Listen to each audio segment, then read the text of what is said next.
Welcome back to The Line. Right to work legislation is a hot topic in the current 60-day legislative session.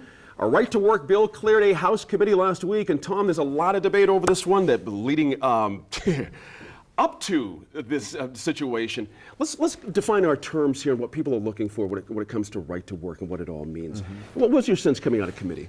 Well, the short answer is that right to work is this year's driver's license reform issue. You know, it's what everybody's getting around, and everybody's defining it the way that they want it defined. Bottom line is economic developers feel that right to work, or the fact that Albuquerque, or New Mexico rather, is not a right to work state is a hindrance to attracting major corporations. And as a result, you know, there are some on the Republican side who are saying that this is an issue of really impacting jobs, and Democrats are saying this is an issue that impacts fundraising because unions tend to be the largest supporters of the Democratic Party.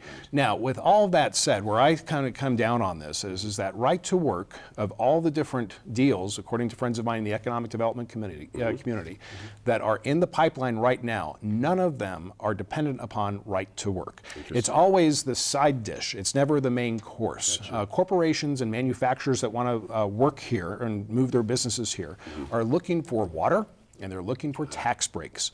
And those are the two main things. So right to work is just it's the distraction for this session, and I think it's nothing more. Interesting. John, how did it become the main course? I love that analogy. How did it become the main course? Well, this is where, because Janice and I just had a great bipartisan set of exchanges on one issue. It was lovely. It was lovely.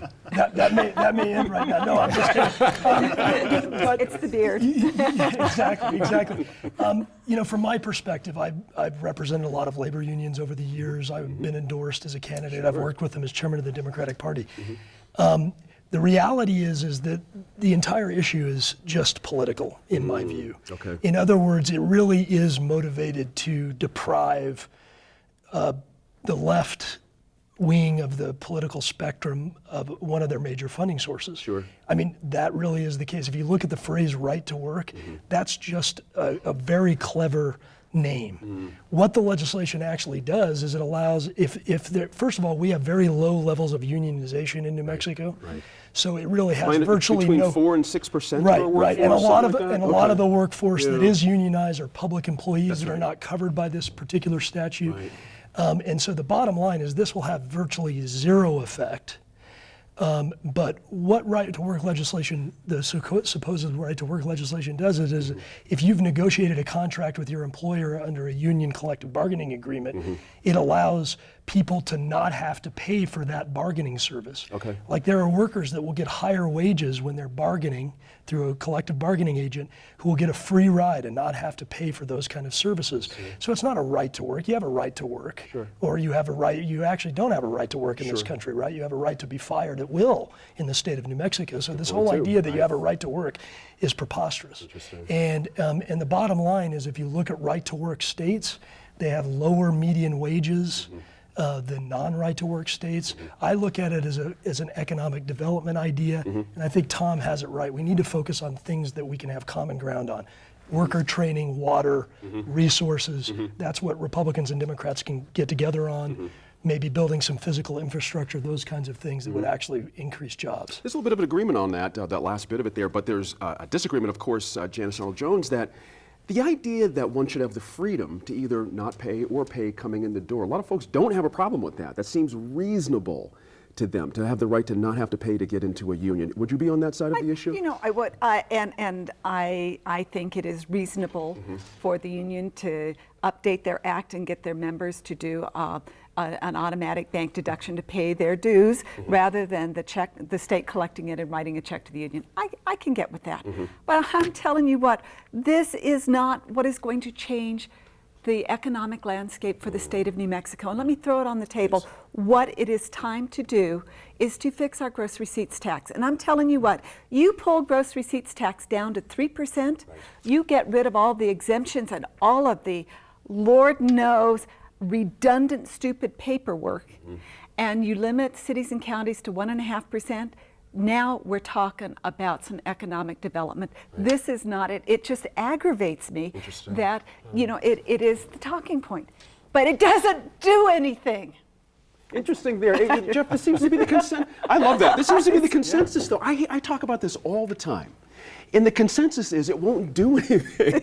Then why is this getting so much traction in our legislature? It just doesn't, unless I'm missing some side of it, please. I can't see the side of it that you're missing. And Yeah. I will say that given what I do for a living in terms of the kinds of things I report on, I don't spend my time talking to site selectors about whether right to work is going to have an impact one way or the other on economic development in the city of Albuquerque or in the state of New Mexico. Sure. I do want to add, though, that to John's point from earlier, the idea of the phrase right to work, from a journalist perspective, it's bothersome to me that often we sort of fall for these slogans that come from one side of a debate. For example, we decided a long time ago, as journalism just decided, that we weren't going to go with pro-choice and pro-life anymore. We were going to say pro-abortion and anti-abortion.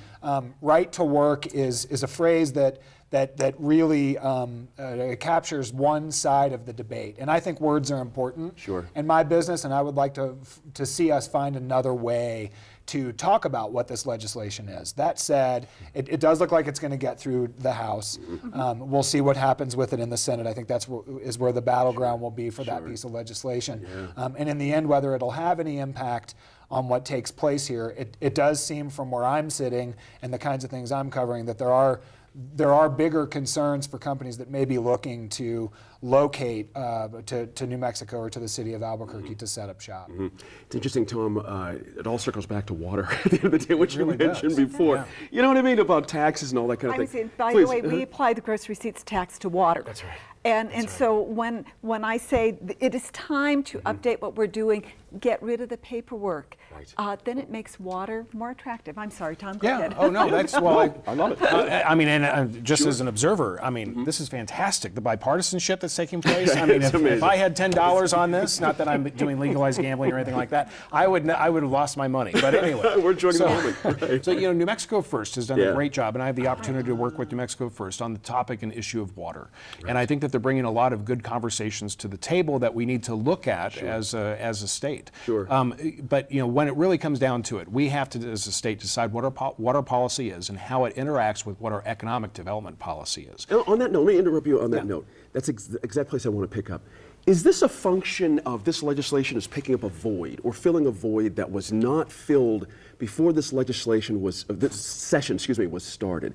Meaning, is this going to, at the end of the day, be a big old distraction that we're going to look at a year from now and say, why did we spend all that time on this? On right to work? On right to work. Yeah. And should it have been that void filled before the session by the governor, by somebody saying this is the direction we should be going in? Right to work, she's not going to say this, but right to work is not the answer. This is the answer. Is that the problem fundamentally? I believe so. Fundamentally, it's a distraction. Right. And I think it is a wag the dog, kind of approach in that it's taking the eye off of the focus that what is our economic development approach?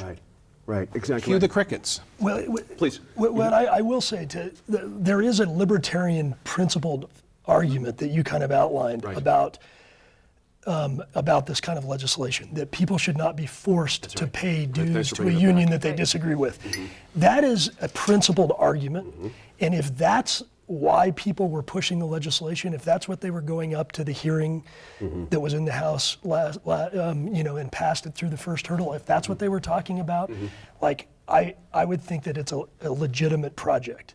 But that's not what anybody is talking about. Nobody's talking about the one philosophical point that actually you could make an argument for this legislation on First Amendment free expression grounds. I don't want to associate with a union, so I shouldn't be forced to pay dues. That's not what people are making the argument. They're making the argument that they think it's going to improve the New Mexico economy, and the facts are just not on their side on that. But I want to defend ahead, please. Representative Dennis Roche. He is the sponsor of this particular bill, and having listened to him, I actually believe that he is taking a principled position. Unfortunately, once you put it in the hopper, it's not your bill anymore, which happens. I think that's a very fair comment. I think there are plenty of members in the House, including Representative Roche, who have that principled stance. But if you listen to that hearing, what it was talking about is this is going to create jobs. Right, exactly right. Good stuff, you guys. That's all the time we have for this week. We also talked about the ongoing investigation into the murder of 11 women found in graves on the West Mesa 6 years ago. So visit us online at NewMexicoInFocus.org for that discussion and a lot more. If you want to follow our coverage of the legislature or watch segments from today's show, visit our website. That's newmexicoinfocus.org.